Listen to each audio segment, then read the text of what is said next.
hablando de la libertad. Esa era la pregunta, la libertad. Ahora me acordé.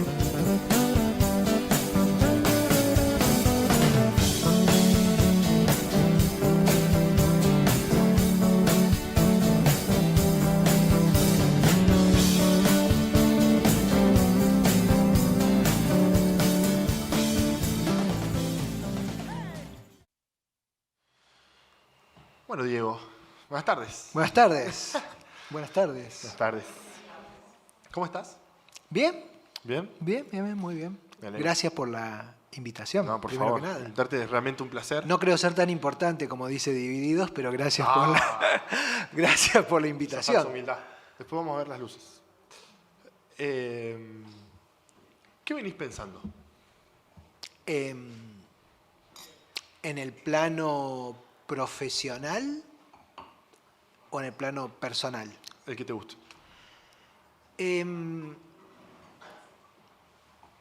Bueno, quienes nos dedicamos a la filosofía en general, intentamos pensar las cosas cotidianas con ciertas categorías. Nos cuesta separar a veces, a mí por lo menos, y creo que a muchos, nos cuesta separar nuestras lecturas, nuestros estudios, las cosas que vamos investigando, de las problemáticas que nos abordan, ¿no? Y a mí, por ejemplo, una de las preocupaciones que más me ha conmovido de alguna manera en estos últimos tiempos es la cuestión de la violencia, pero no tanto en la manifestación más así descarnada, la manifestación más obvia del término, sino la violencia en múltiples manifestaciones que por ahí que por ahí te sorprenden y que uno daba por sentado que ya no estaban. A ver si te puedo poner un ejemplo. Sí. Los otros días estaba yo en una clase de posgrado, hace ya un par de meses atrás, y yo hice la pregunta de si nosotros podemos o no podemos preguntarnos cualquier cosa, ¿no? ¿Podemos o no podemos preguntar cualquier cosa, así, sin límite? Y yo dije, bueno, yo antes era más liberal en ese punto, porque mi respuesta hace unos años yo hubiera dicho que sí. Y yo digo, bueno, ahora a partir de justamente toda esta reflexión sobre la violencia, no sé si la respuesta es sí, porque las preguntas siempre dan por supuesto algún tipo de hipótesis de respuesta. ¿Cómo es eso? Y ahí nomás una persona que estaba en el aula me dice, profe, pero yo creo que se puede preguntar cualquier cosa. Yo venía hablando del racismo. Yo puedo preguntar si los negros son inferiores a los blancos. Y ahí dije yo, bueno, a eso es lo que yo me refería hace un ratito cuando yo dije que no sé si se puede preguntar cualquier cosa. Porque esa pregunta, que uno la podría plantear neutra y abstracta, de hecho tiene un montón de supuestos detrás. Y me parece que cuando nosotros como humanidad logramos mínimamente, usemos la palabra avanzar algunos pasos, consensuando algunas cosas, por ejemplo que los humanos somos todos iguales, replantear esa pregunta para mí es sonarle la cadena al perro. Y eso es peligroso. Para mí es peligroso porque estamos en una época donde esos consensos mínimos, por ejemplo, de la igualdad universal de los seres humanos, está siendo puesto en cuestión. De formas muy concretas, muy materiales. Y eso yo creo que es preocupante para una sociedad que intenta acceder a ciertos consensos mínimos para vivir. ¿Y ahí la filosofía qué rol cumple? Hoy. Yo creo que la filosofía, volviendo a decir lo de no creo ser tan importante, pero yo creo que la filosofía es parte del problema. Ajá. Nosotros, cuando yo estudié en la facultad, finales de los 90, digamos, todos bailábamos sobre la tumba de la verdad. ¿En qué sentido? Que todas esas consolidaciones fuertes que se habían dado a partir de la modernidad, o que se habían dado incluso desde los inicios de la propia filosofía, habían sido todas puestas en cuestión. Lo cual es algo muy valioso, porque uno entiende el movimiento pendular, de haber pasado, no sé, de un momento de dictadura, de positivismo, de la iglesia, todas las cuestiones así que ordenaban autoritariamente la vida, pasar a deconstruir todo eso fue un movimiento de liberación. Pero eso conllevó algo y yo creo que hay una línea directa entre eso y la posverdad, que es que serruchamos todos los pisos esos de las instituciones, que habían dado cierta estructura, voy a usar algo del gremio tuyo, simbólica, Sí. para poder acordar ciertas cosas. Sí. Al serruchar eso, fíjate que lo que apareció fue una especie de reaparición de la creencia en un sentido bastante preocupante, que es, bueno, si recordamos todo lo que pasó durante la pandemia, bueno, ¿vos qué crees más? ¿Crees en la vacuna Pfizer o en la vacuna de los rusos? Que es un acto de fe, la creencia. ¿Qué tiene que ver la creencia con una cuestión de índole experimental, científico, estadístico, lo que fuera? Pero sí tiene que ver porque antes que eso hubo todo un proceso muy largo, que creo que sigue estando hoy, de destrucción de las instituciones que permitían ciertos consensos. Entonces, hace poquito murió Habermas, Sí. y Habermas fue uno de los tipos que en medio de esa destrucción de la posmodernidad, a la cual yo disfruté mucho, debo decir, ¿no?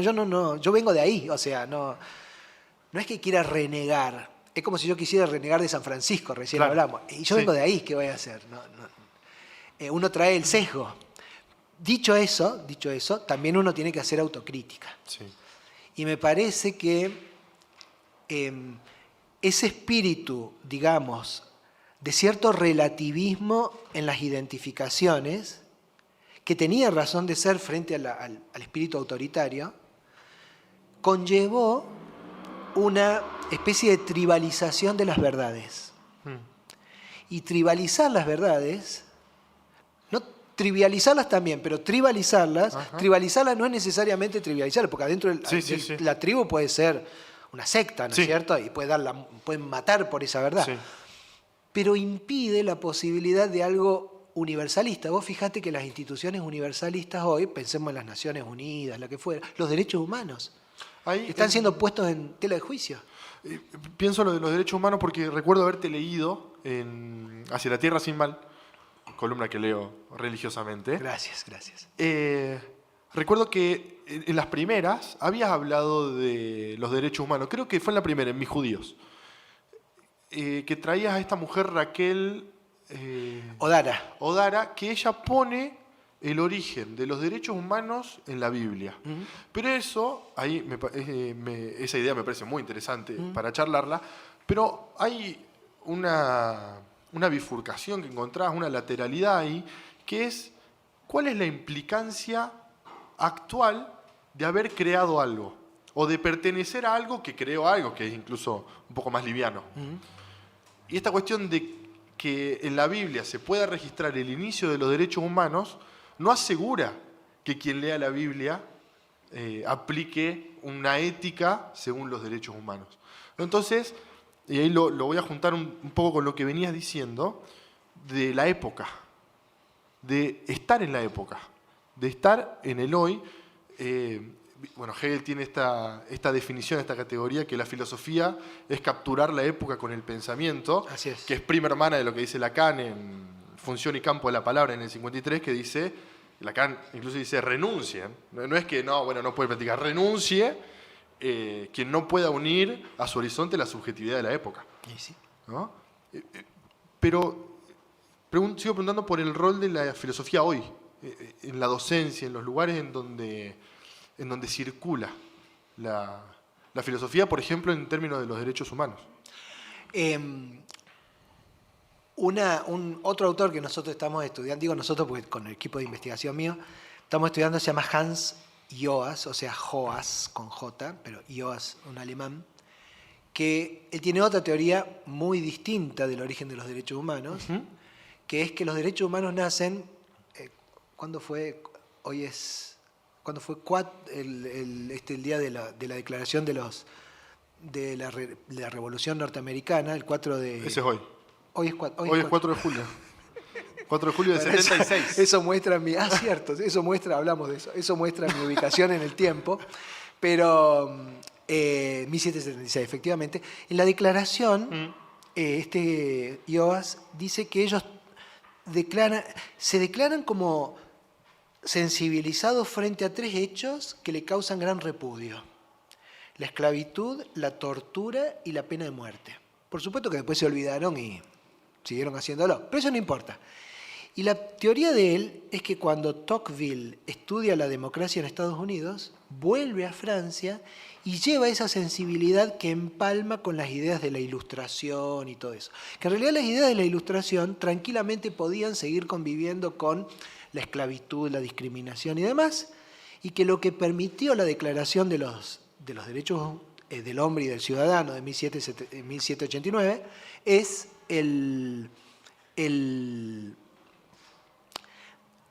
la conciencia sensible, no racional, de rechazar esta cosa de que nos estemos torturando, que nos estemos...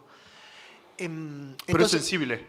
Claro, exactamente. No por el cuerpo, por un... Sí, por una emoción. Sí, sí.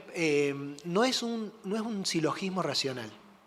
Nosotros en general lo que hemos estudiado en la facultad, hay diferentes reconstrucciones, y más allá de lo que dice Raquel Odara, que viene de una antigua tradición monoteísta, pero de alguna manera tiene que ver con un avance de la razón. Y lo que dice este hombre es que en realidad ese avance de la razón, si no tenía la fecundación, si no era fecundado por una sensibilidad contra estos hechos horribles, no hubiera sido suficiente. No importa que lo resolvamos históricamente, pero me parece lo interesante, frente a la pregunta, por ejemplo, en esto, ¿qué tiene que hacer la filosofía? Me parece que siempre la filosofía tiene que volver... La filosofía siempre plantea las mismas preguntas para mí, ¿no? Filosofar es repetir. Filosofar es repetir. Pero cada repetición es distinta. Entonces, volver a repetir las mismas preguntas, por ejemplo, aquí sería la pregunta histórica muy antigua de la filosofía por el universal. ¿Qué sería lo que, por ejemplo, en este caso, hace de todos los seres humanos seres humanos? Somos distintos, somos más altos, más bajos, más pelo, menos pelo, color más oscuro, color más claro, distintos colores. Y sin embargo hay algo que los filósofos llamaron la esencia y que se replanteó de 1000 formas, pero que es lo que volvemos a preguntar. Y me parece que es una muy buena pregunta cuando queremos enfocar problemas particulares. Por ejemplo, qué sé yo, tenemos que desfinanciar o financiar la salud. ¿Qué tipo de educación tenemos que tener? Bueno, todas esas preguntas están bien, pero estaría bien plantear cuál es el horizonte común, por eso lo universal, que nos abarca a todos más allá de la pluralidad. Y hubo muchas respuestas frente a esto. Las respuestas autoritarias y totalizantes fueron una respuesta. Las respuestas multiculturalistas fueron otras respuestas. Y para mí esas dos respuestas fueron extremos problemáticos que en sus problemas se tocan. El multiculturalismo impidió, vos todavía hoy hablas con mucha gente con muy buena sensibilidad, pero decís, bueno, tenemos que encontrar algún criterio. No, ¿quién sos vos para imponerle a otro un criterio universal? Ahora, cuando vos te enterás de algunas prácticas que son francamente vejatorias porque es tradición cultural, vos podés decir, bueno, las culturas no pueden estar por encima de las personas. ¿Y Nietzsche ahí que pone la Nietzsche, crueldad en la base de la cultura como su espiritualización? Y bueno, capaz que Nietzsche no tenía razón. Nietzsche fue un gran... A mí me gusta pensar en Nietzsche como un gran sismógrafo. Bien. Un tipo que está viendo si viene el terremoto y por dónde viene, ¿viste? Un buen trabajo. Un trabajo muy importante. Ahora, pasar de ahí, incluso puede ser un muy buen semiólogo, ¿no? De encontrar síntomas y derivarlo y verlo con las causas. Ahora, lo que yo no sé si es muy buena la terapia. Porque vos tenés que hacer siempre una buena semiología, una buena etiología y una buena terapia. O sea, identificar a partir de un síntoma la causa y la cura tiene que ser un trabajo muy fino de hacer, ¿no es cierto? Porque vos podés tener un síntoma y equivocarte a qué causa está... tiene fiebre, pero no sé si le dio, qué sé yo. Sí, sí. ¿Dónde tiene qué es un sarampión o es una infección? Bueno, tiene fiebre, pero no sé de dónde viene y tengo que identificar porque si no le puedo errar yo en la terapia. Por ejemplo, cuando Nietzsche dice que la verdad es la chispa que sale del choque entre dos espadas. Sí, buena frase. Como frase es espectacular. A ver, Nietzsche un gran escritor. Lo escribía mal. Por favor, por favor, no, a ver. Y de hecho es un autor obviamente imprescindible. Dicho eso, si uno pone que la verdad es la chispa que sale del choque entre dos espadas, uno termina haciendo lo que una parte muy importante del siglo XX, una línea muy importante del siglo XX hizo, que es identificar verdad y poder. Y eso es un problema. Sí.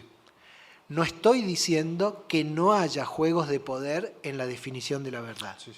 sino cuando yo lo pongo como algo idéntico a verdad y poder, no tengo nada con qué evaluar mi afirmación. Nada externo. Lo que importa es quién tiene más poder. Claro. Pero no hay una forma de evaluar, que eso es lo que quiso hacer Habermas, a quien mencionaba yo recién, de quien nosotros en general nos reíamos bastante, haciéndole bullying filosófico, mirá este racionalista y qué sé yo, y ahora uno que se va poniendo viejo, uno dice, mirá, no estaba tan mal lo que el tipo estaba haciendo. Porque lo que el tipo está tratando de hacer es decir, cómo encontramos un piso, en el caso de la racionalidad, se lo podríamos discutir, pero un piso en el cual resolvamos nuestros conflictos sin matarnos. No es mala idea. Quizá la crítica que muchos desde América Latina le hacíamos, no tanto por el lado más deconstructivista, sino por el lado más liberacionista, era que esas condiciones que él planteaba eran condiciones demasiado ideales, demasiado naif. Ahora, yo sigo diciendo, el ejemplo que suelo poner yo es, si queremos saber cuánto mide esta mesa, necesitamos una regla. Bueno, Habermas daba la regla de un diálogo, Claro. en busca de acuerdo. No dice que los diálogos sean así, dice para que sean en busca de acuerdo legítimo y no haya coacción, ejercicio del poder, manipulación, tiene que haber estos criterios, esta regla, ¿no? Está bien. Para mí esa es una de las tareas. No puede pensar miles de tareas en la filosofía, pero la filosofía no puede ser... A ver, una pregunta que siempre te hacen. ¿Para qué sirve la filosofía? ¿Cierto? Mi primera respuesta es no sirve para nada. Bien.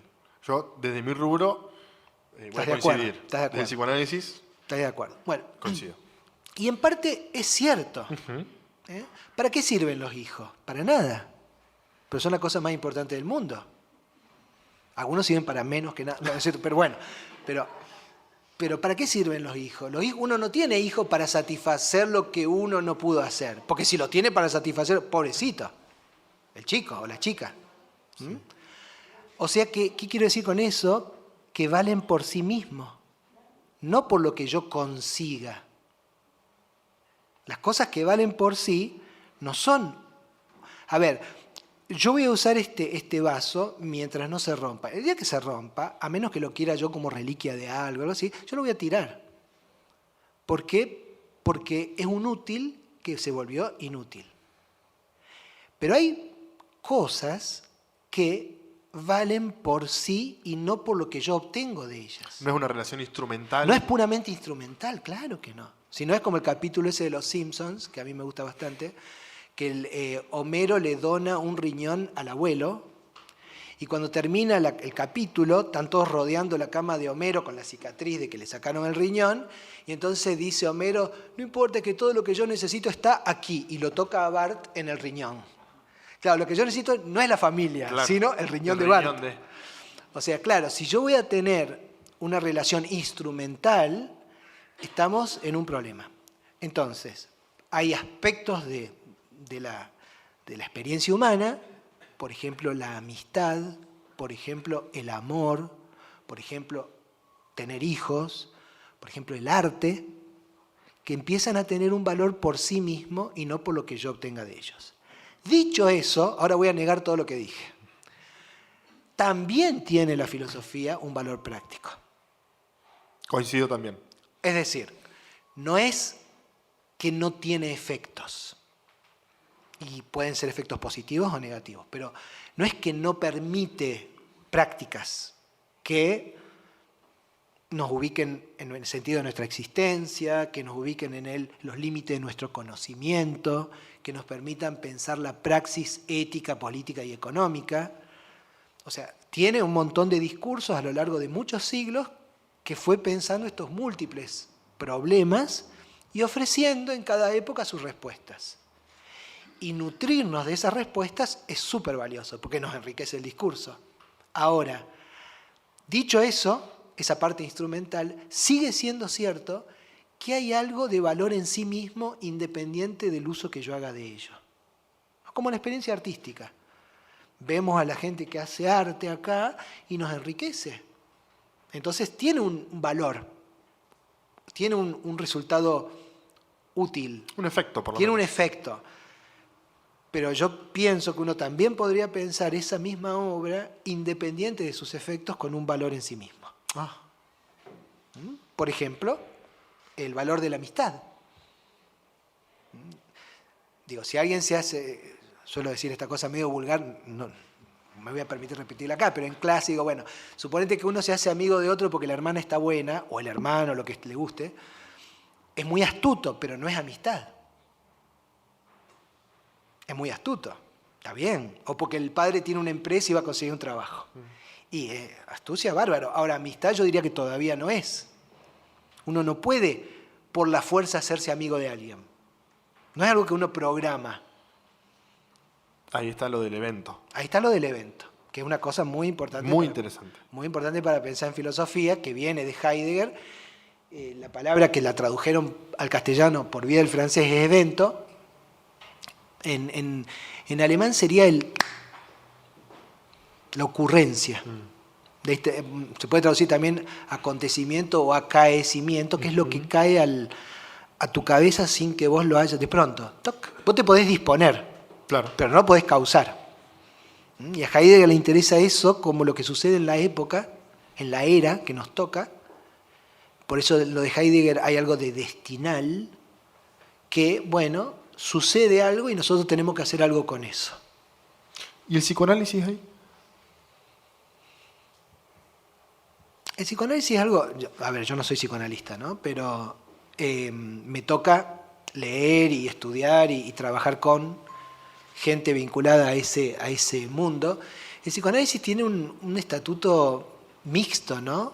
Porque hasta donde yo entiendo, no, justo, bueno, contaba yo antes de que hoy estuve dando clase, ayer y anteayer en la maestría de psicoanálisis, y en un momento apareció esa pregunta de qué tipo de práctica es el psicoanálisis, o qué tipo de discurso o de conocimiento. Entonces alguien me decía, bueno, ¿pero es una ciencia o no es una ciencia? Y yo le decía, quizás con una analogía con la medicina, que los psicoanalistas van a odiar, pero bueno, la medicina no es una ciencia. la medicina se basa en ciencias para aplicar al modo de un arte. Entendiendo por arte en el sentido clásico de hacer una poiesis, ¿no? Aristóteles distinguía los saberes en 3 grandes grupos. Los saberes teoréticos, que son los que no pueden ser de las cosas que no pueden ser de otro modo. Yo agarro los anteojos, los dejo caer, se caen. No puede ser de otro modo, no hay libertad en juego. La poiesis, los saberes poéticos, y ahí estaba la técnica, que era la posibilidad de, con ciertas reglas, ejercer algo de libertad para lograr un resultado. Yo puedo hacer una mesa cuadrada, rectangular, de madera, de caño, redonda, con patas raras, pero tiene ciertas reglas. Y finalmente están los saberes que le llamaba prácticos, que son donde entra la libertad, pero una obra que no termina nunca, sino que dura toda la vida, que son esos saberes, la ética, la política y la economía.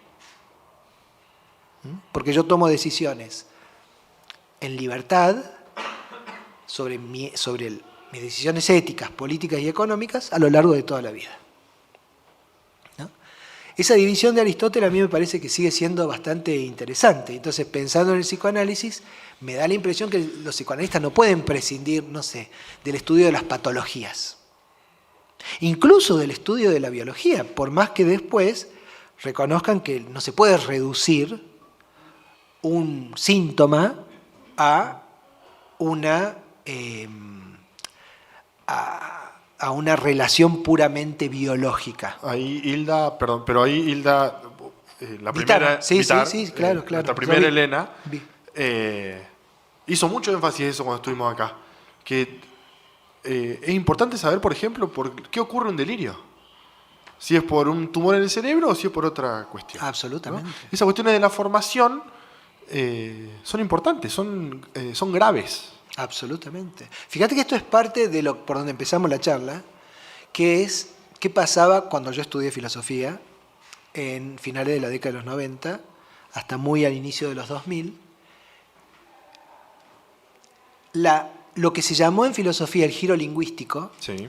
o sea, la transformación de todo el análisis, la estructura misma de la realidad en lenguaje, tuvo un gran aporte, pero tuvo grandes problemas. ¿Y por qué esos grandes problemas? ¿Cuándo emergen, me parece? Yo creo que ya hace unos 20 años, 10, 15, 20 años, que todo el mundo intelectual empezó a ver los límites del giro lingüístico. Por eso la atención que hoy se le está dando a cuestiones como la corporalidad, lo que le llaman también el giro emotivo o el giro afectivo. Es decir, todas aquellas cosas que hasta este momento, dentro del mundo del lenguaje habían quedado, como por decir así, abarcados por el lenguaje, me parece que ahora se está empezando a prestar atención que hay algo donde el lenguaje encuentra su límite. Que no es que los filósofos no lo hubieran visto, Claro. porque, qué sé yo, por ejemplo, Wittgenstein dice, bueno, los límites de mi mundo son los límites de mi lenguaje. Pero hay un momento donde el lenguaje, que él le llama lo místico, el lenguaje se queda corto. Sí. Donde la escalera que uno sube dice y hay que largar la escalera. Entonces hay aspectos que el propio lenguaje puede. Derrida, por ejemplo, es otro gran filósofo que a mí personalmente me causaba mucho placer leer, pero él también hablaba de que él le llamaba la clausura como un límite del lenguaje donde uno puede mirar, como en las clausuras, en los monasterios, mirar qué hay del otro lado, aunque uno no pueda llegar hasta ahí, ¿no? Y eso puede ser, en el caso que decía Wittgenstein, lo místico, pero también puede ser aspectos de la corporalidad, aspectos de la materialidad, que me parece que estamos ahora volviendo por eso digo lo de la filosofía como repetición, volviendo a decir, sí, pero acá no hay un juego del lenguaje, hay algo que excede el juego del lenguaje. El juego del lenguaje es lo que yo tengo, perfecto, lo necesito, por supuesto, no puedo prescindir de eso, claro, pero hay algo del orden de lo material que no se puede prescindir.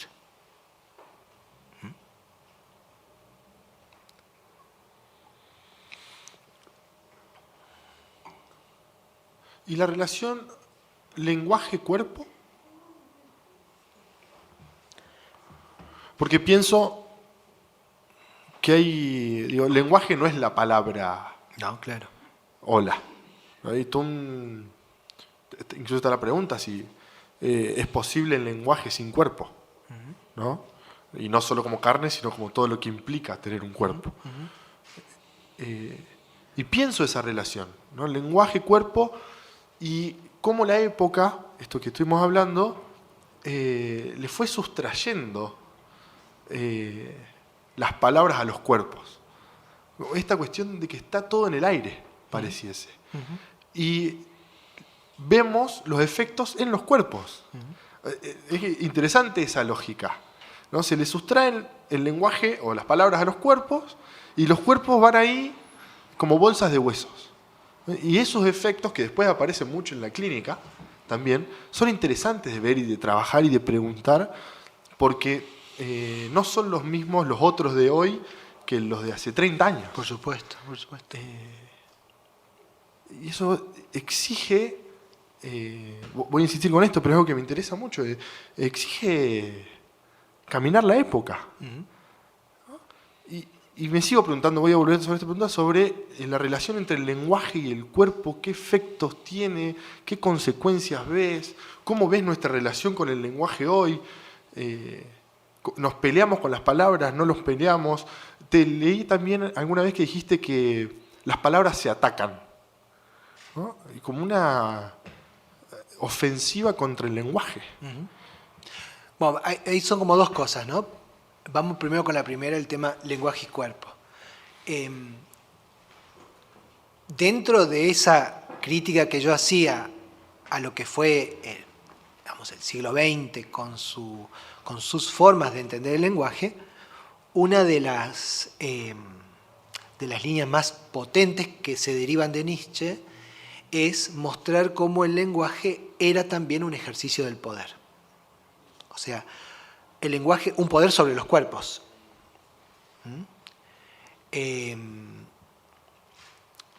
Hablar del... El nombre clave para esto, por supuesto, es Michel Foucault, como las palabras y las cosas tienen una relación tal que las palabras pueden configurar las cosas, pueden configurar la locura, pueden configurar al delito o al delincuente, tienen un ejercicio del poder. Y eso es el aspecto que no hay que olvidar de la enseñanza de esto que yo estoy diciendo, que ahora hay que limitarlo y pensar lo otro. No hay que olvidarse que hay ese famoso libro de Austin que dice cómo hacer cosas con palabras. Las palabras es cierto que cambian el mundo, tienen un peso en el mundo. Ahora, dicho eso, también es cierto que el mundo no es algo meramente pasivo. Nosotros muchas veces hemos entendido, esto también es una de las cosas que ya hace 15, 20 años que está volviendo a pensarse, hemos históricamente pensado la naturaleza como algo pasivo. Los activos éramos nosotros, la pasiva era la naturaleza. Y vemos que no es así, pero de ninguna manera.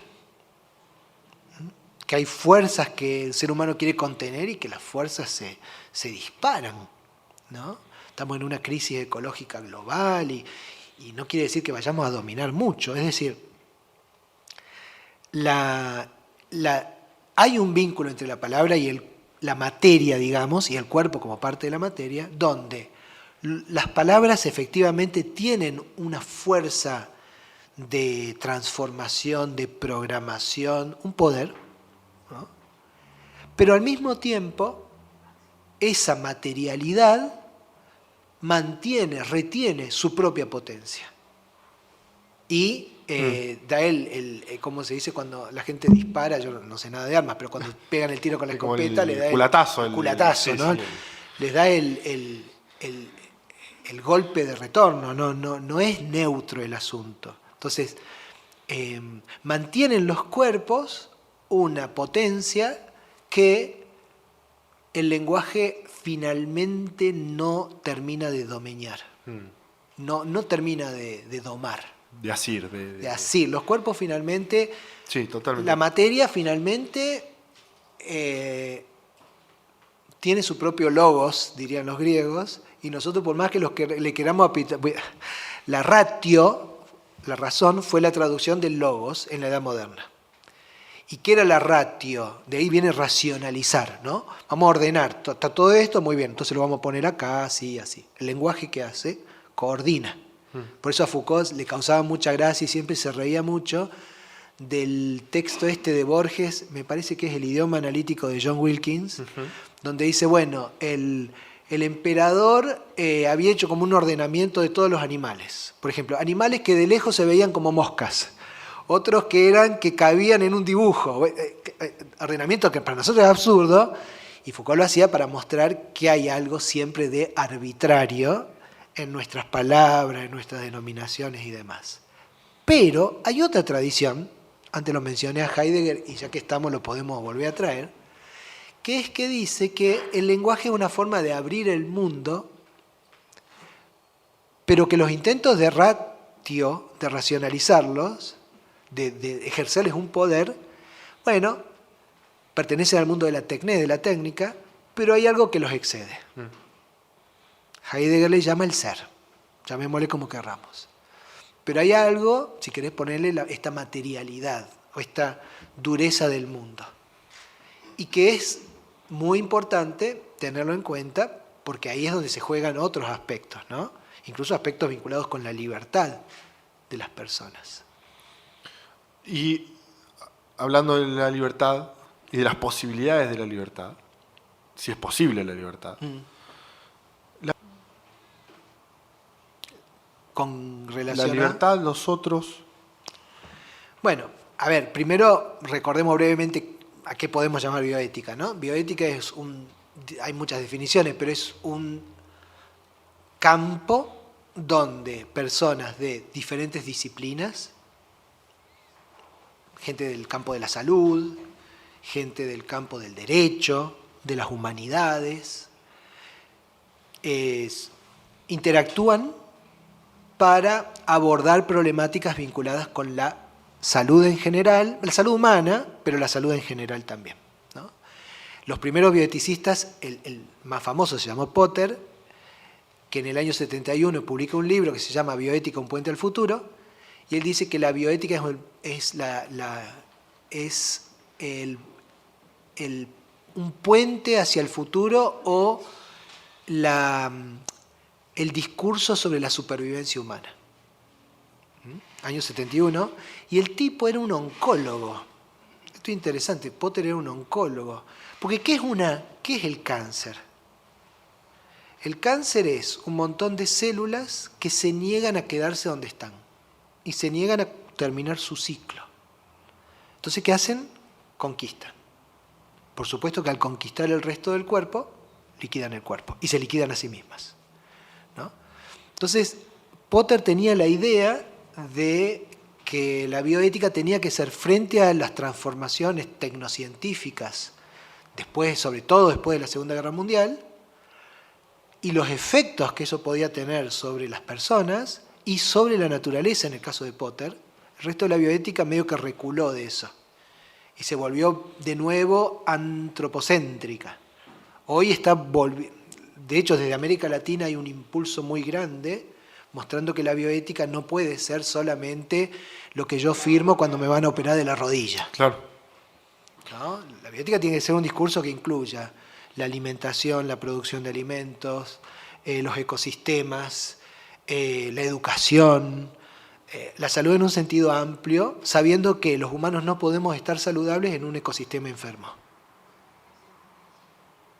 No hay forma que nosotros... Sí, podés hacer la pared más grande, podés ponerte en tu casa, no sé, ionizador de no sé qué. Pero incluso ahí la respuesta es individual. Sí, la propuesta de quienes enferman el ambiente es que los individuos respondan. Por supuesto, y que paguen por ello. Claro.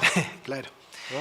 Y que generalmente quienes hacen el negocio son los que primero lo liquidaron. Claro. ¿No? Por lo tanto, sí, ahí hay algo que también es parte del discurso filosófico, que es a la hora de evaluar respuestas, qué tipo de criterio de evaluación tienen esas respuestas, ¿no? Porque si pensemos, creo que algo que vimos, por ejemplo, en la pandemia, es que la salud no es algo individual. Creo que ahí quedó como muy patente. La salud no es algo individual. Por supuesto que hay una singularización en mí del virus, Sí, de lo sí. que fuera. Pero recordemos, por ejemplo, que la hipótesis más aceptada es que la pandemia surgió de una zoonosis, de un paso de una enfermedad de un animal a los humanos, ¿no? Entonces la idea, que a mí me resulta siempre muy, muy interesante, viste que si uno lo dice en inglés es más cool, Claro.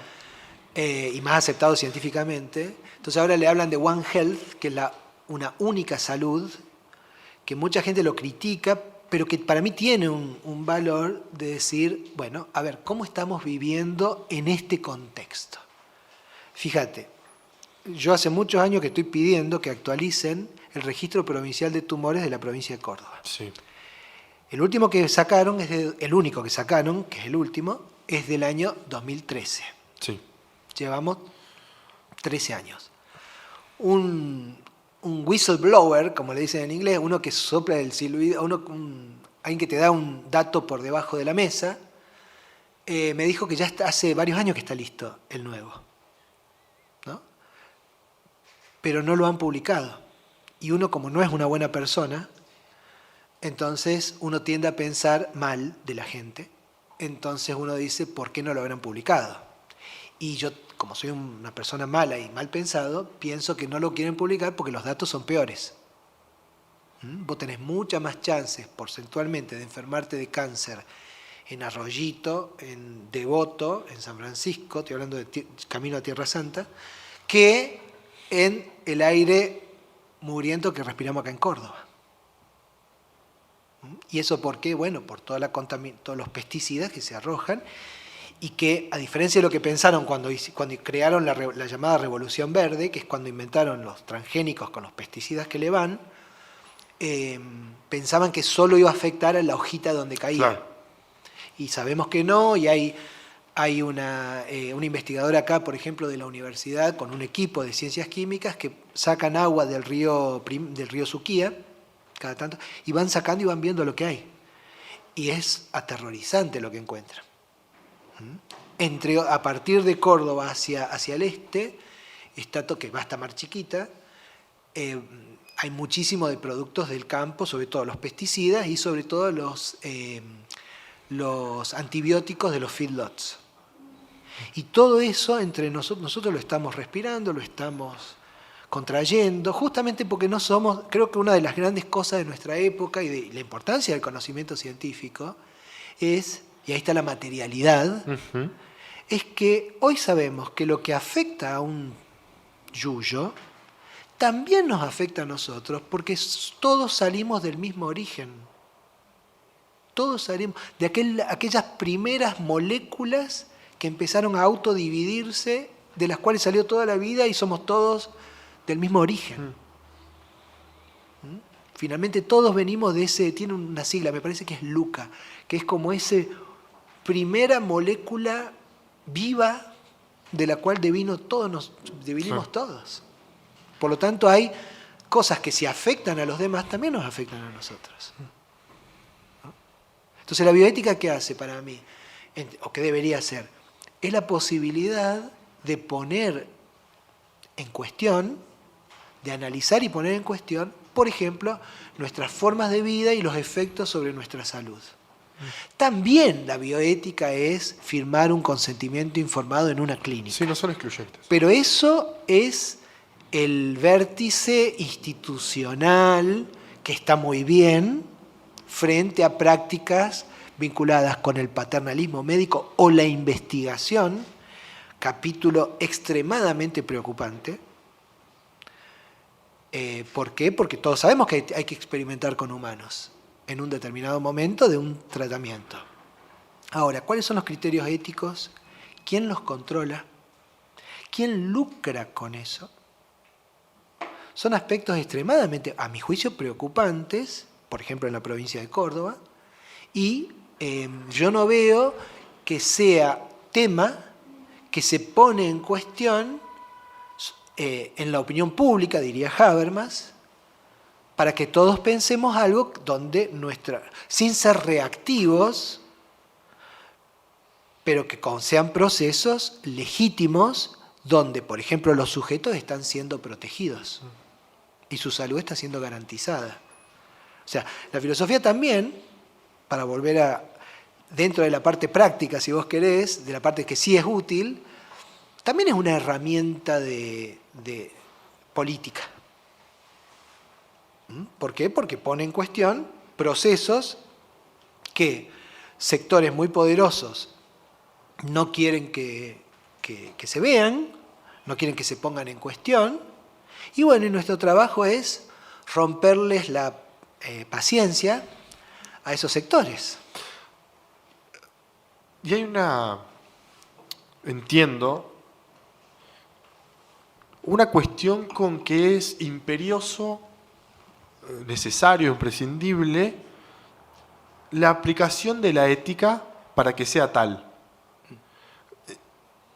Mi pregunta es si puede comprenderse la ética, yo pienso sobre todo desde el seminario 7 de Lacan, ¿es posible la ética sin su aplicación? Digo, ¿es posible solo pensar la ética? ¿Eso es ética también? ¿O para que algo sea ético debe practicarse? Yo capaz que diría que en el momento mismo en que empezamos a deliberar, estamos haciendo ética. Bien. Y eso ya es una práctica. Bien.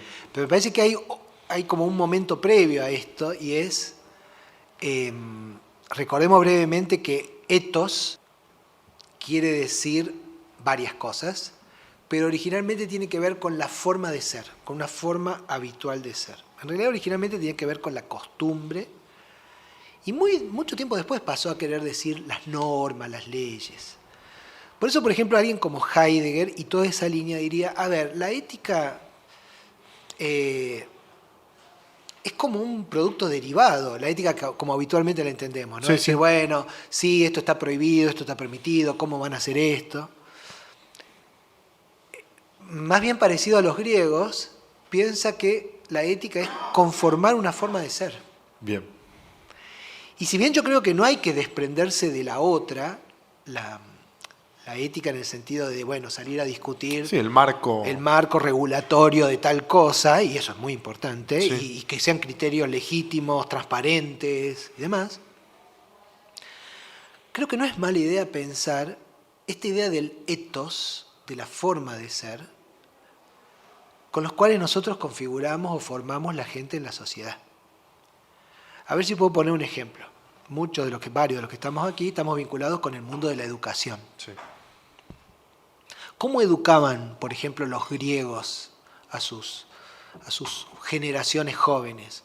Bueno, por ejemplo, con la Ilíada, ¿no? Con la figura de Aquiles. Uh-huh. Entonces, ¿cuál era el ideal? Que a mí me interesa mucho esto. ¿Cuál es el ideal de un sistema educativo? Vos decís, bueno, este es tu ideal. Claro. Bueno, ¿quién era tu ideal? Aquiles.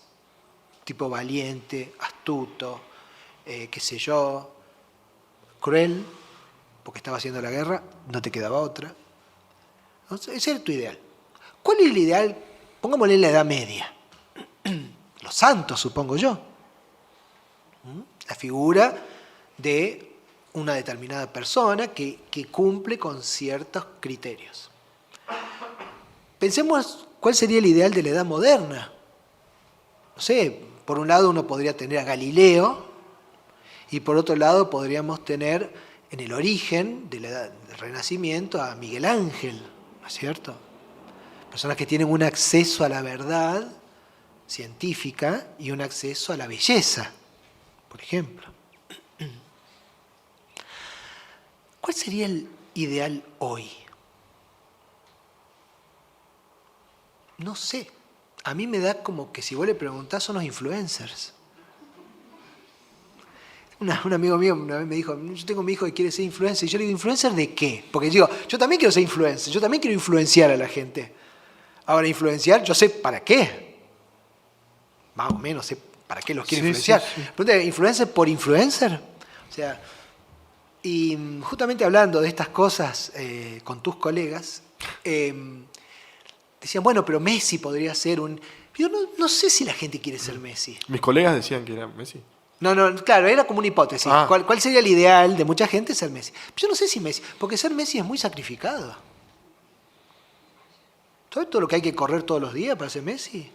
Hacer pesas, ¿no? Practicar horas y horas, poner el cuerpo. Haberse inyectado. Haberse inyectado tantas cosas por el tema de sus problemas hormonales, ¿no? O sea, es algo extremadamente corpóreo. Sí. Da la impresión que el influencer hoy no necesita, hablando de los cuerpos y los lenguajes, cada vez el influencer parece que prescinde más del cuerpo. Porque lo que necesita es algo aparentemente, después habría que discutir si lo es, yo creo que no, aparentemente virtual, donde se va prescindiendo de todos esos otros esfuerzos que hacía falta para ser Aquiles, el Santo, claro, Galileo, Messi. Y ahí se prescinde del cuerpo y del lenguaje. Y algo de eso. Porque al posible ideal de hoy... algo de eso ahí. No se les pide que... Algo de eso. Sí, o crea un lenguaje nuevo, ¿no? Sí. La relación con los posibles ideales hoy, con el lenguaje, también son particulares. Y en esta línea que propones, hay una cuestión ahí de Aquiles como ideal. Ya vamos a hablar de la Ilíada. Estaban sus atributos dando vuelta como la conformación de ese ídolo, de ese etos. ¿No? Y eso fue perdiendo, voy a repetir la palabra, fue perdiendo gravedad, todo lo que compone el etos. Porque en lugar de ir construyendo ese etos, se quiere acceder a él sin haber puesto el cuerpo, sin haber construido el lenguaje propio de ese etos, y solo por los efectos de lo que yo supongo que es la ética de la persona que triunfa. Porque la pregunta ¿cuál es el ideal de hoy? Pongamos Messi, o X, es, entiendo yo, tener la gloria de este ideal, que podría ser otra persona. No es que esa persona aporta una serie de atributos particulares, sino que los efectos que tiene en la actualidad valen por sí mismos.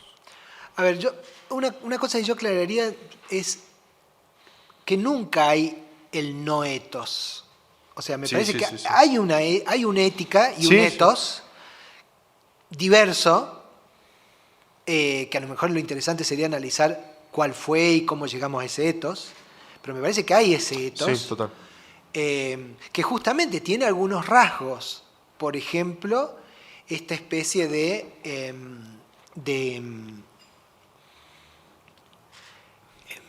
a ver, lo voy a decir de otra forma. Que es bastante conocido, Zizek, este filósofo esloveno, dice, la gente quiere comer chocolate pero sin que le suba la glucosa. Claro. ¿Viste? Vos decís, mirá, si vas a comer chocolate te va a subir la glucosa. Claro, sí. O sea, disfrutalo y bueno, y después no comas tanto, no sé, pero si vos querés esto... Este es el precio. Este es el precio. Si quieres ser Aquiles, acá está la guerra. Exactamente. Y tenés que ir desde chiquito a entrenarte a tirar las lanzas y dormir afuera para aguantártela el día que te toque el combate. ¿No? Y creo que ahí hay algo que tiene que ver con otro punto, que es el punto de la temporalidad. Hay un sociólogo alemán que se llama Hartmut Rosa, que estudia la aceleración del tiempo desde la modernidad, incluso empíricamente. Por ejemplo, a qué velocidades viajábamos, cuántos kilómetros viajaba alguien en su vida, incluso empíricamente. Sí. Y él dice que lo que se produce en este vértigo es la dificultad de encontrar una especie de equilibrio, una sintonía con esta velocidad cada vez más rápida. Y se produce, y en ese sentido responde al viejo pensamiento crítico de izquierda, porque dice que en realidad es una forma actualizada de pensar la alienación. ¿Cómo se pensaba antes la alienación? Bueno, vos trabajás una semana, cuánto de esa ganancia que vos haces en la semana te queda a vos y cuánto le va a la patronal, cuánto le va al capital, ¿no? Esa es una forma clásica de entender la alienación. Vista desde este lado, la alienación es un modo de aceleración que no nos permite como equilibrarnos, nos desequilibra, sí, ¿no? Eso dice Hartmut Rosa. Cuando pensamos en lo que veníamos diciendo recién, por ejemplo, hay algo que es muy notable, que es pensemos en la inteligencia artificial, la sensación de velocidad y de objetividad y de neutralidad que tiene el resultado que te da la inteligencia artificial cuando vos pensás algo, cuando le preguntas algo. Te da primero la sensación de que por haber hecho una pregunta, rápidamente vos obtenés una respuesta, leyendo esa respuesta ya sabés la respuesta. Y no es así. En general, cuando queremos estudiar un tema, sabemos que es mucho más complejo que eso.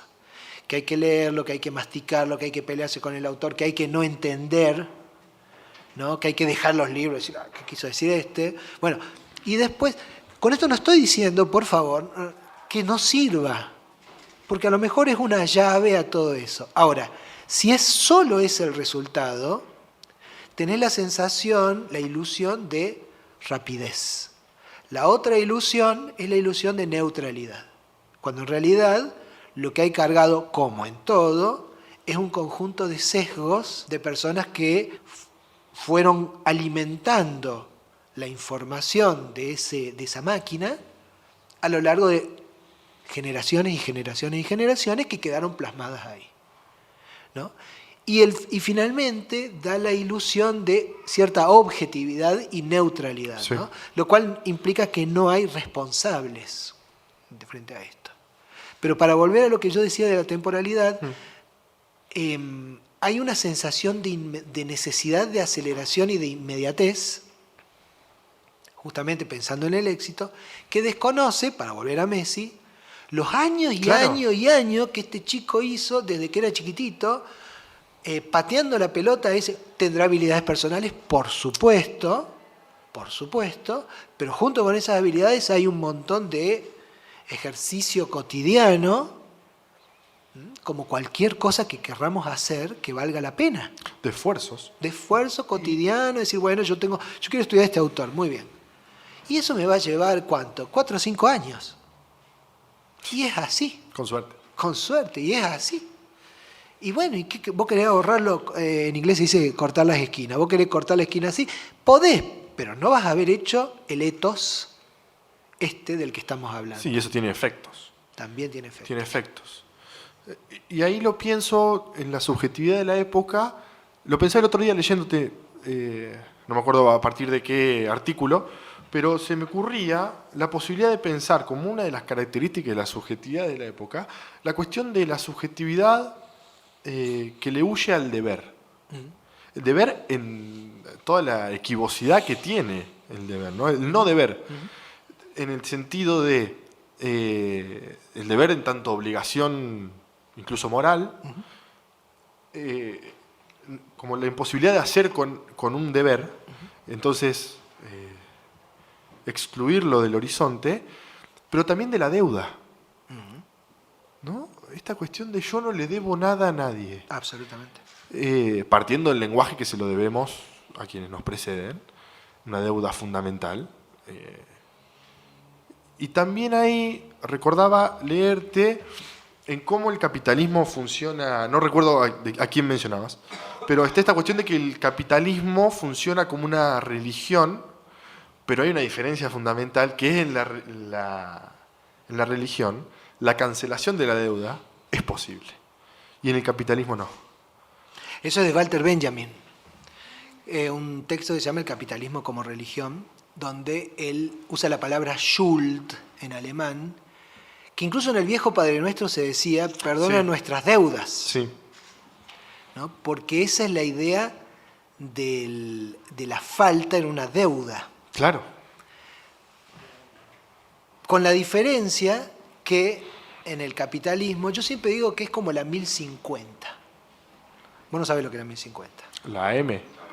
La radio. No, la gente de más años se acuerda lo que ¿sí, era 1050 cuando nosotros éramos chiquitos. Fue durante el Rodrigazo una hiperdevaluación que hubo del peso, frisaron los salarios y todo, las deudas de las personas se multiplicaron por no sé cuánto. Por no sé cuánto. ¿No? Es decir, lo importante de la deuda no es que la gente la pague, es que siga pagando. ¿Cuál es la gran diferencia entre las religiones y el capitalismo como religión? Que la religión te dice que en algún momento va a haber salvación. O que la salvación ya se dio, que todavía no te tocó, pero hay redención. Está dando vuelta. Hay perdón de la deuda. Se salda la deuda en algún momento. Te la saldaron, te la van a saldar, pero se salda. En el capitalismo no se salda. Efectivamente, eso es algo muy grave para la época. Porque entonces la gente no tiene... por ejemplo, estaba viendo los otros días el porcentaje de deuda que tenemos en Argentina comparado con otros países. Nosotros seguimos teniendo la ciudadanía, ¿no? Un porcentaje, a pesar de todo, y a pesar de mi ley, a pesar de todo, un porcentaje de deuda bajísimo. ¿Por qué? Porque nosotros en general no nos endeudamos lo menos posible.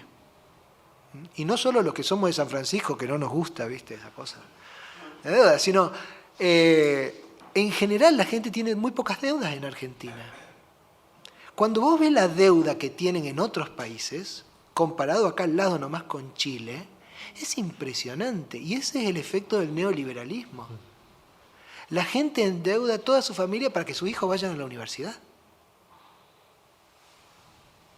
¿No? Endeudan para sus casas, y son deudas que finalmente o se saldan a lo largo de toda una vida. Te lleva, algunos amigos alguna vez de Chile me decían, a mí me llevó 15 años pagar el estudio mío universitario. 15 años. ¿No? Entonces, claro, Estados Unidos ni hablemos, ¿no? El ciudadano promedio, la deuda que tiene es tremenda. Entonces, hay algo ahí que... o sea que me olvidé de la pregunta que vos me hiciste. No dice ninguna pregunta, era para charlar sobre la deuda y después enganchamos con lo de religión y capitalismo. Y en el sentido de la religión, te quería preguntar sobre el propaganda fides. Fidei. ¿Pero por qué? Por el barroco. Ajá.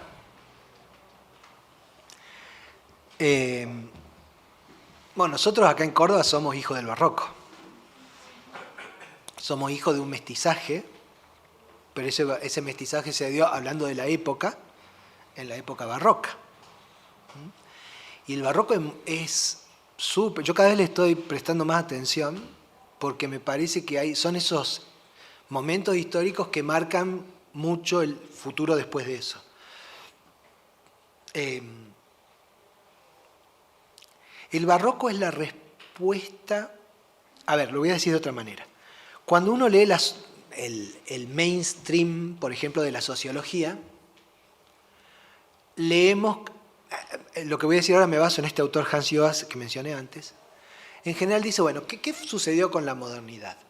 Llega Lutero, la Reforma Protestante, la importancia del individuo y de la libertad individual, y un progreso indetenible hacia la libertad, que sería la proporción inversa de a más libertad, menos convicción, menos encantamiento del mundo, menos convicción religiosa. Lutero entonces es el padre de la modernidad. Ahora, cuando vos lees la historia, la cosa pinta distinto. Una cosa es el Lutero de los filósofos, que es este, y otra es el Lutero de los politólogos, de los historiadores, que es mucho más oscura la imagen, mucho más oscura la imagen. Ni que hablar cuando la Reforma va y se convierte en calvinismo. El calvinismo es lo que está a la base de Estados Unidos. ¿Qué sostiene Calvino? Cosa que no sostiene Lutero. Que nacemos predestinados. Hablando de la libertad, esa era la pregunta, la libertad, ahora me acordé, pero bueno, ahí vuelvo. En realidad todo lo que vos hagas o no hagas no va a cambiar mucho tu destino. Pero ¿dónde está la prueba, la manifestación de mi destino? En cómo me vaya en la vida, económicamente sobre todo. O sea que si me va bien, tengo buenas chances de irme al cielo. Esa idea del destino manifiesto es la base de la ideología de Estados Unidos. Hay un libro buenísimo de Harold Bloom que se llama La religión en los Estados Unidos, la religión estadounidense, que analiza bastante detalladamente esto que para mí es muy interesante. Y Joas lo dice precisamente contra toda esta doctrina que desde Lutero aparece un avance indetenible, doctrina que consolidó sobre todo Max Weber y todos los sociólogos siguieron por ahí. Y él dice, a ver, pensemos, el país más moderno del mundo, pongámosle Estados Unidos, es el país más religioso del mundo, con más asistencia dominical o de fin de semana a los templos. Estados Unidos es impensable sin la religión. Distinto es Europa, ¿no? Otro ejemplo que él pone, siguiendo a Robert Vela, otro sociólogo de la religión, es Japón. Japón es un país hipermoderno que venía de un estadio prácticamente medieval y que, por influencia violenta incluso de Estados Unidos, no digo ahora reciente después de la Segunda Guerra Mundial, digo sobre fines del siglo XIX, transforma su propia economía en un capitalismo muy avanzado sobre la base de las antiguas creencias simbólicas de los samuráis y de toda esta cosa. O sea, empalmaron la hipermodernidad con su orden simbólico. ¿No? O sea, esa idea de que el secularismo es una especie de destino necesario, dice Hans Joas, perdónenme, pero yo no lo veo en ningún lado. Y por el contrario, volvemos al barroco, hubo momentos de universalidad donde la libertad no se veía como una especie de imposición uno sobre otro, sino una especie de construcción. Porque ¿cuál era una de las características estéticas de la Reforma? El vaciamiento de los lugares de culto. Hay que sacar las vírgenes y los santos y todo esto, el incienso y toda esta cosa así, medio pagana. Hay que limpiarlo y dejar paredes blancas, gente ordenadita, de corbata ahora. En otro momento se habrán vestido de otra cosa. Así bien, gente como uno, ¿vio? ¿No? Entonces, ¿el barroco qué hace?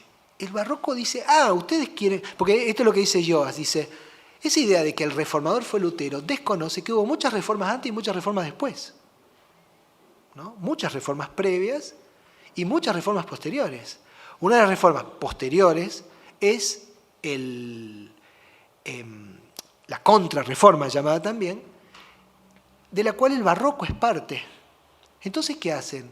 ¿Vamos a vaciar? No, nosotros no vamos a vaciar, lo vamos a recargar. Y le vamos a poner firuletes, y le vamos a poner oro, y vamos a ir acá a Córdoba y le vamos a pintar de planta, y le vamos a pintar de bichos. ¿No? Es feo lo que queda horrible acá en la iglesia de los jesuitas, ese mármol que le pusieron ya en el siglo XIX o principios del siglo XX, porque le quita todo lo que tenía, que era, ellos pensaban que era una gran cosa ponerle mármol, bueno, está bien. Cada época tiene su propia. Pero cuando uno ve, por ejemplo, todas esas pinturas que había arriba y los ángeles que tienen cara de indio, que se pintaron en Cusco o los pintaban en Paraguay, y según los estudiosos dicen que si la cara era entre verdosa y amarilla, lo había pintado un guaraní, y si era más... Claro. O sea, podían incluso identificar quién había pintado qué. Con esto, por favor, no estoy diciendo que hay que hacer apología de la conquista ni todo No, esto, no, está claro, está ¿no es claro. cierto? Pero sí entender cuál fue el proceso cultural que fue muy creativo y muy negado por nuestras propias élites, ¿no? De todo lo que produjo esa riqueza que fue el barroco. Porque el barroco, además, esto lo hablo mucho con el Federico Raca, un amigo que tenemos en Que le común, interesa mucho el barroco. Y trabaja este cubano... Severo Sarduy, exactamente, que luego se encontrará con Lacan. exactamente. Que el barroco es un movimiento artístico que tiene una particularidad, que es que está fechado. Porque el Concilio de Trento tiene una fecha. Así es. ¿Y qué se jugaba en el Concilio de Trento? ¿Qué se jugó ahí? ¿Para qué? Y se jugó si iba a sobrevivir o no el cristianismo. Me parece que esa era porque había un riesgo, o sea, de hecho el cisma, la separación, pero además las perversiones a las que Lutero hacía alusión eran ciertas. No es que Lutero estaba equivocado. O sea, y yo tampoco creo que la idea original de Lutero era irse o hacer otra cosa, hacer otro club. Él lo que quería era cambiar el club, transformarlo, digo. Sí, sí. No cambiarse de club, ni fundar uno nuevo. Pasa que, bueno, no. Justamente ahí aparece el vínculo, que esto también es interesante, porque una de las características de lo que llamamos Occidente, que parecería, hasta donde podemos saberlo con toda nuestra limitación, que no sucede en otros ámbitos, es que desde la Edad Media el seculum y la religio eran cosas vinculadas pero separadas. O sea, lo que llamábamos lo religioso y lo secular se manipulaban, pero eran cosas distintas. Esa separación no parece que fuera el caso en un mundo que sea como en India. Fíjate que en India, todavía el día de hoy, el integrismo de Modi, del presidente de India, que es un integrismo hindú, porque hindú no es lo mismo que indio, ¿no es cierto? Entonces, el integrismo hindú tiene todo un problema con los demás habitantes indios de India, ¿no? Porque ahí hay un vínculo que nosotros, nosotros hemos tenido otro tipo de manifestaciones. Por ejemplo, en América Latina nunca tuvimos fundamentalismo. Hay grupitos, pero no es lo mainstream. Lo mainstream era el integrismo. El integrismo, es decir, esa especie de matrimonio bastante perverso entre catolicismo y poderes políticos, sabiendo que eran dos cosas distintas.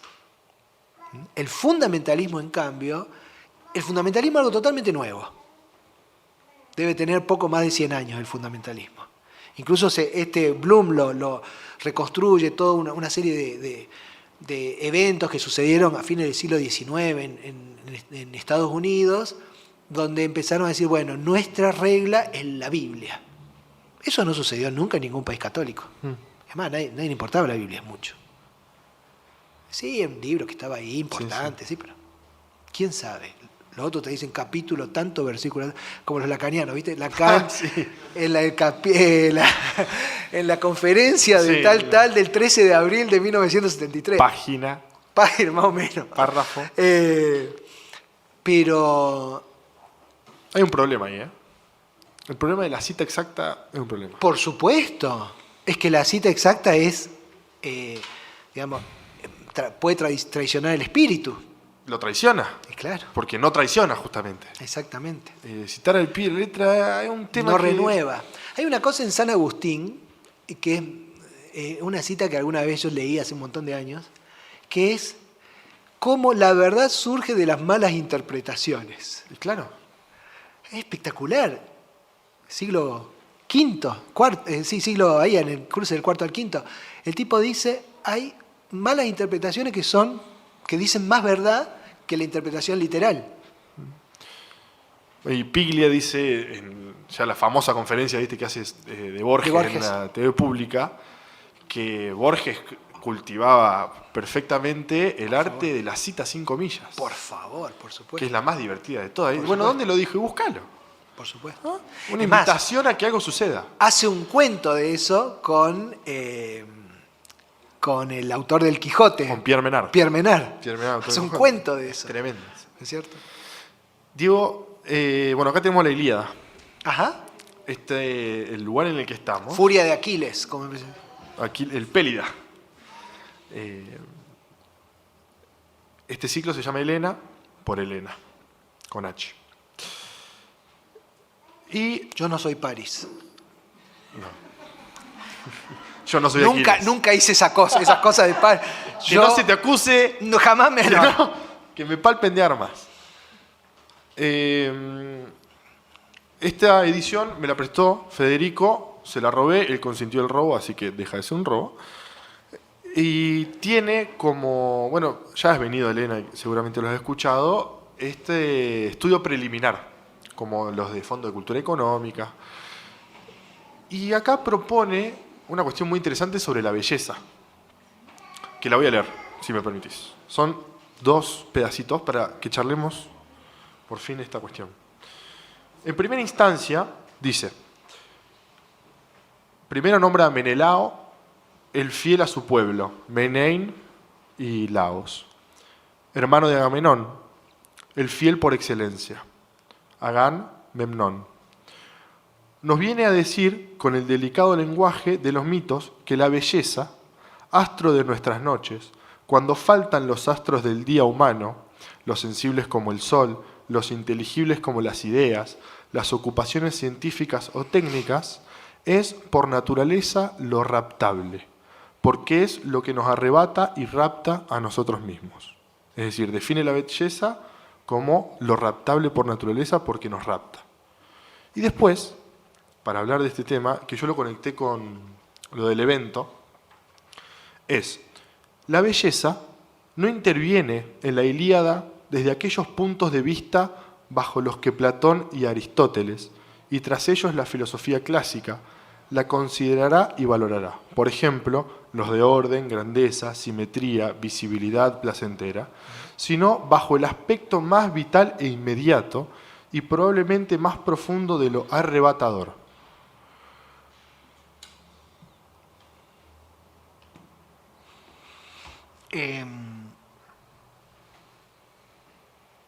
Cuando vos empezaste a leer, hablaste del astro. Sí. Una serie de autores, sobre todo Maurice Blanchot y otros, dicen que nosotros estamos en una cultura del desastre. ¿Por qué el desastre? Porque para ese mundo todavía, y por eso me interesó, porque era como yo hubiera todavía puesto en ese mundo lo que voy a decir ahora. Para ese mundo todavía los astros hablaban. Nos decían algo. Es decir, los dioses todavía se comunicaban con nosotros a través de los astros. De hecho, el problema de Cassandra, no solo por la canción de Charly García, Bienvenida Cassandra, El tuerto y los ciegos. Exactamente. Bienvenida Cassandra. Bienvenido el sol y mi niñez, exactamente. Cassandra es la que decía la verdad de lo que iba a pasar y nadie le creía.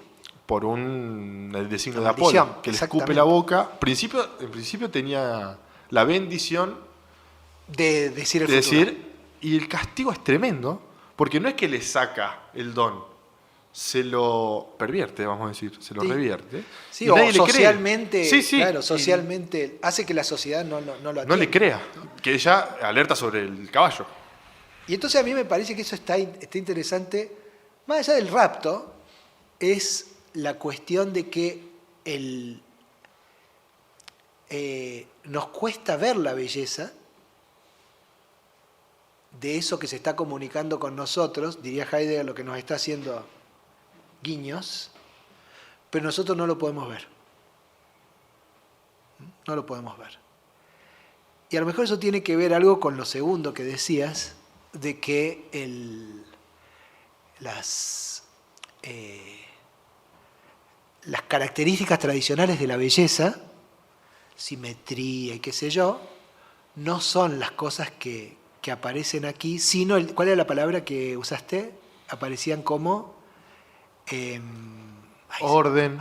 Bueno, no, esas son las clásicas. Sí. Pero acá dice, se manifiesta de otra manera la belleza. Claro, como lo arrebatador. Como lo arrebatador. Y la pregunta es si nosotros... El evento, uno no puede producirlo, pero uno puede predisponerse. O sea, el arrebato, si uno lo fuerza, ¿viste la gente que busca con la ayahuasca y todo eso? Está bien, yo no, ¿quién soy yo para decir que no? Búsquenlo. Pero me parece que esa no es la idea, de forzar un sentimiento. Responde a algo correcto, algo genuino, que es la búsqueda. Pero la búsqueda tendría que ser, para mí, siempre recuerdo esa escena de la película American Beauty, Belleza Americana, cuando está el muchachito filmando con una de esas cámaras viejas, una bolsa de nylon que gira así. Y encuentra la belleza viendo la bolsa de nylon que gira así. ¿Y qué sería el evento, lo místico y demás? Encontrar la belleza, ver en ese momento, no producir, yo ahora voy a encontrar la belleza en la bolsa de nylon, minga que no la voy a encontrar. No, porque eso ya sería la voluntad de poder. Justamente Heidegger dice, el problema de Nietzsche, para Heidegger, ¿cuál es? Nietzsche es la conclusión de la verdad, de la voluntad de poder.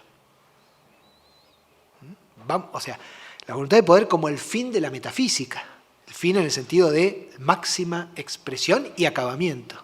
Acabamiento en el doble sentido. ¿No? Mientras que el evento es dejar ser. Dejar ser. Y entonces quien ve esa bolsa de nylon siendo así arrebatada por el viento y dice, mira vos. ¿No? Eso es el evento, al menos en ese momento. Podría pensar otros eventos. Un querido amigo mío, Gustavo Kosakov, gran profesor de filosofía del derecho, él siempre decía que para él el evento de Heidegger fue el juicio a las juntas.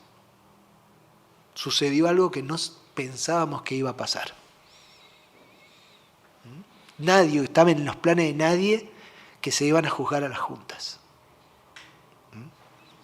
Eso puede ser, quizás no sea algo universal el evento, o sea que todos veamos, quizás lo veamos distinto, pero creo que lo que sí podemos hacer, y quizás eso también sea un trabajo de la filosofía, ayudar a predisponer esa sensibilidad para captarlo cuando suceda, sabiendo que nosotros no lo vamos a producir. Muchas gracias. Gracias a ustedes. Gracias por la invitación.